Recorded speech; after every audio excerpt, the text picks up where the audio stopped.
Hi, this is Todd Hoban with Making Music Magazine, and this is Soldering for Musicians 101.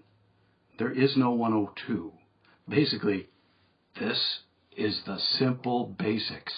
But all of us out there on the road or at home have these little issues that if you take it into the shop, it's going to cost a lot of money, be without your instrument, your microphone, you got these problems, or you're out on the road, something's not working.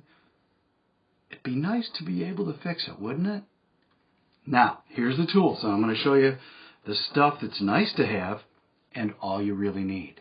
Wouldn't it be nice if we all traveled with a multi-tester? That'd be kind of handy for continuity, finding out if you've got enough voltage coming out of the wall, etc., right?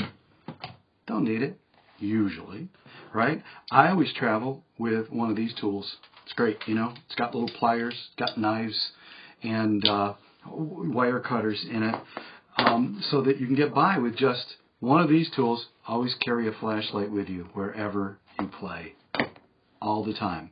Now, there's one thing that you should have at home in your own shop, and that is a soldering iron. We're going to be soldering. I'm going to show you how to solder, but basically here it is. Okay, very, very simple. They aren't expensive. They really aren't. Everybody who learns how to solder burns themselves. Count on it. That is really hot. The first thing you do when you're going to solder, you plug it in, let it get warm. It's got to be real warm to melt solder, all right? And usually these things come with a holder. The holder keeps the hot end into a little coil thing that kind of keeps it out of your way and keeps you from touching it. But be very aware that that is incredibly hot. You don't want to pick up this soldering pencil on the tip, okay? So that's pretty much the tools. Now, you will always have to have some solder, a little roll of solder. You can buy it at the Radio Shack. It's nice to have flux, but don't worry about it. And your basic tools. I've got, pliers, maybe some small screwdrivers. Usually everything comes in here. That's all you need, okay? With the exception of maybe electrician's tape. Small roll, very inexpensive. You got it with you at all times, all right? Those are the tools. Now, let's go to work. Okay, you're at a gig and the microphone stops working. 99.9% of the time, the problem is right here at the beginning or the end of a mic cable. The microphone usually, they last a long time. It's not there. Usually the center of the cable is fine. It's this connection right here. Even look at this old cable. It's got like tape on it and stuff. All right, I'm going to show you how to find out what's going on. Literally, look at that. It just screws undone.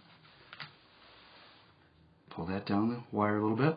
And then look at this. It's a little press fitting where this little gizmo can kind of be spread apart a little bit and reveals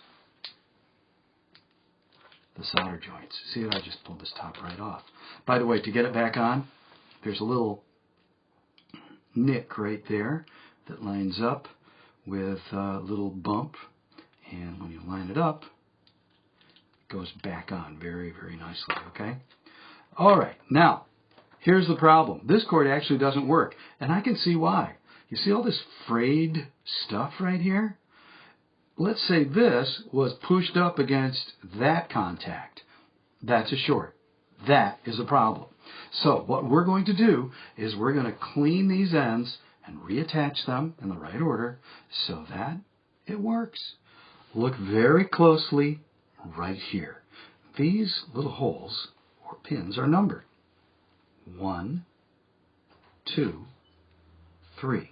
Now that's important because you want to make sure that you get these connections back the way they belong.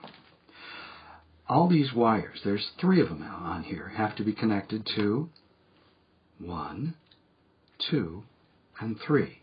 Number 1 is the white lead.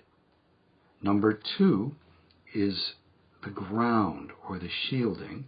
And number 3, out here on the bottom, is the black lead. Take a minute, write that down on a piece of paper so that you remember which lead goes to which pin. Now, all we're going to do is take these off.